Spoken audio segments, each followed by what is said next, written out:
Isang paalala, ang video na ito ay ayon lamang sa aking sariling pananaliksik. Hindi ko nais na pilitin ang sino man na maniwala sa videong inyong matutunghayan. Kung hindi kayo kumbinsido sa mga impormasyon at taliwas ang inyong paniniwala sa kaalamang aking ilalahad, maaari kayong gumawa ng sarili ninyong pagsisiyasat para sa inyong kakontentuhan. Ang videong ito ay gabay lamang sa mas malalim na kaalaman at pag-intindi at hindi gawa ng isang profesional. Naniniwala ako na malaya tayong magbigay ng opinyon at suhestyon bilang malayang mamamayan ng Pilipinas. Maraming salamat po.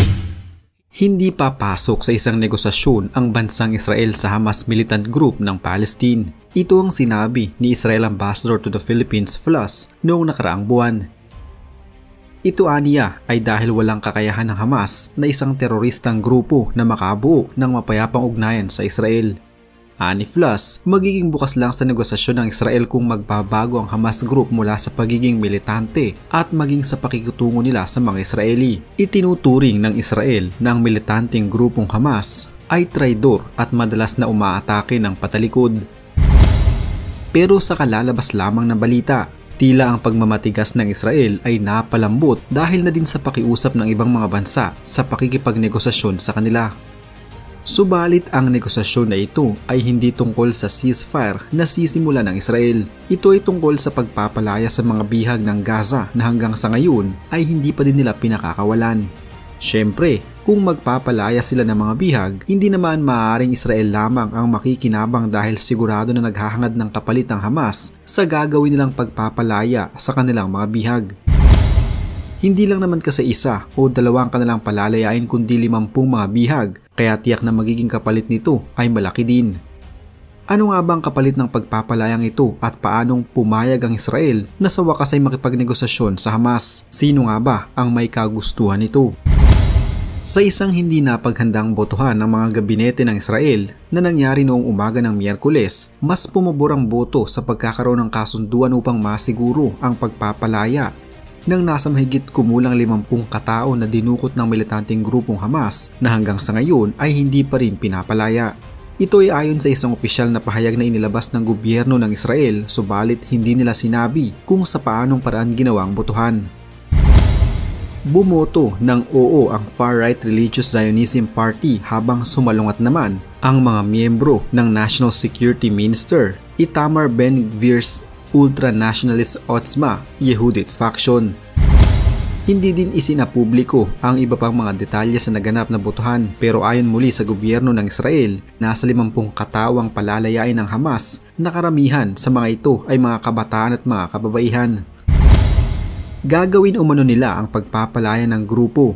Maaring 12 hanggang 13 na katao umano kada araw ang gagawin nilang pagpapalaya. Bilang kapalit ng gagawing pagpapalaya ng Hamas sa kanilang bihag, papayag ang Israel na magkaroon ng ceasefire o tigil putukan sa loob ng 4 na araw. Ang tigil putukan na ito ay kauna-unahang mangyayari mula ng sumiklab ang kaguluhan sa pagitan ng dalawang panig, 1 buwan na mahigit ang nakakaraan. Nangako ang gobyerno ng Israel na ihahatid nila sa kanilang mga bahay ang mga bihag na pakakawalan ng Hamas. Ang Israel Defense Forces ay pagpapatuloy pa din ang pakikidigma sa Hamas matapos ang 4 na araw na ceasefire kung hindi pa din titigil ang Hamas sa kanilang panggugulo at hindi nila pakakawalan ang nalalabi pang mga bihag. Kung magpapakawala ang Hamas ng kanilang mga bihag, isa pa sa magiging kapalit na gagawin ng Israel ay palalayain nila ang mga babaeng Palestino at mga kabataan na nasa kanilang mga kulungan at pauuwi na ang mga ito sa kanilang mga bahay na karamihan ay sa West Bank at sa silangan ng Jerusalem. Hindi nilinaw ng Israel ang eksaktong bilang ng mga bilanggong kanilang pakakawalan, subalit ayon sa nakuhang detalye ng Hamas, maaaring umabot sa 150 katao ang pakakawala ng Israel. Pumayag din ng Israel na makapagpasok ng karagdagang langis sa Gaza Strip at iba pang mga humanitarian aid na kailangan ng mga mamamayan ng Palestine. Hindi kasi nakakapasok ang marami sa mga ito noong mga nakaraang araw at linggo dahil na din sa nagaganap na kaguluhan sa pagitan ng dalawang panig.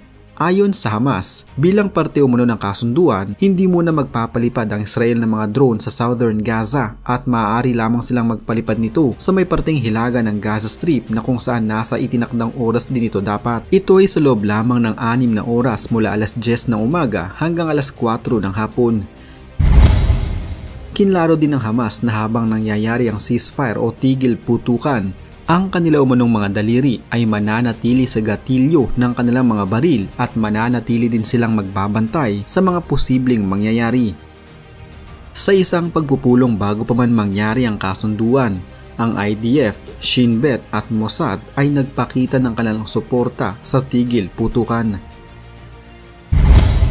Ayon kay Benjamin Netanyahu, ang Prime Minister ng Israel, kailangan umano na maging malinaw para sa Hamas na hindi na lamang nila basta pakakawalan ang kanilang mga bihag, kundi ituturo din nila ang kinalalagyan ng iba pa nilang bihag na hawak naman ng ibang mga grupo.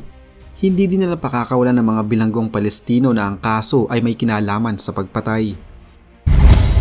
Sa inilabas na ulat ng Hebrew media, nasa 30 mga kabataan, 12 babae at 8 mga ina ang pakakawalan ng Hamas. Hawak umano ng Islamic Jihad ang marami pa sa mga nalalabing bihag ng Hamas. Sa parte din ng kasunduan ay maaasahan na magkakaroon ng akses ang Red Cross na makapagbigay ng mga gamot sa mga maiiwang bihag sa Gaza. Inaasahang magiging epektibo ang kasunduan ngayong araw na mismo. Subalit ayon sa Channel 12 News, tanging mga Israeli citizen lamang ang pakakawalan ng Hamas. Nangangahulugan ito na ang mga foreigners na dinukot ng Hamas ay mananatili sa kanilang mga kamay, kabilang na ang dalawa nating mga kababayan. Dapat umano na magkaroon ng iba pang pag-uusap ang gobyerno ng bawat bansa na may mamamayang bihag ng Hamas. Nilinaw din nila na hindi sila makapagpapakawala ng mga sundalong Israeli na kanilang mga bihag. Una, ibibigay ng Hamas ang mga pakakawalan nilang bihag sa Red Cross, tsaka pa lamang ibibigay sa Israel Defense Forces matapos ang initial medical check-up, tsaka sila dadalhin sa mga isolated medical centers sa Israel at doon pa lamang nila makikita ang kani-kanilang mga pamilya. Sa puntong iyon ay aalamin din kung kailangan ba ng agarang counseling ang mga napakawalang bihag. Tapos ay magkakaroon muna sila ng pulong kasama ang mga security officials bago pa sila tuluyang pakawalan at pauwiin. Ayon sa mga otoridad sa Israel, tinatayang kalahati sa 220 bihag ng grupong Hamas ay may mga foreign passports mula sa 25 mga bansa. Kasama dito ang 2 kababayan natin. Ayon pa sa karagdagang impormasyon, nasa 300 ng mahigit ang bilang ng mga banyagang namatay at nawawala mula nang magsimula ang sorpresang pag-atake ng Hamas sa Israel noong 7 ng Oktubre. Ayon sa mga otoridad, kasama sa mga bihag ay ang nasa 54 na mga Thai nationals, 15 Argentinians, 12 Germans, 12 Amerikano, 6 na French, 6 na Russian, 1 Sri Lankan, 1 Tanzanian, 1 Chinese at 2 Pilipino. Sa ngayon ay nangunguna ang bansang Thailand sa may pinakamaraming mga citizens na namatay na umabot na sa 2 dosena habang nasa mahigit pa sa 20 ang hindi pa din natatagpuan hanggang sa kasalukuyan. Ayon sa tala, ang bansang Thailand ang largest sources of migrant workers sa Israel na nasa 30,000 ang mga nagtatrabaho sa sektor ng agrikultura ayon sa datos ng kanilang gobyerno. Bukod sa Thailand, ilan pa sa mga bansang labis na nadamay ang kanilang mga mamamayan ay ang bansang Amerika na umabot na sa 34 ang namatay habang 5 pa ang nawawala. Ang Ukraine na nasa 25 na ang namatay at nasa 2 pa ang nawawala. Ang France na nasa 23 na ang kumpirmadong namatay habang may 1 pang nawawala. At ang Russia na nasa 23 na ang namamatay at nasa 4 naman ang nawawala hanggang sa ngayon. 5 Chinese na din ang namatay habang 1 ang nawawala at 5 Nepalese din ang namatay habang 5 pa rin ang nawawala.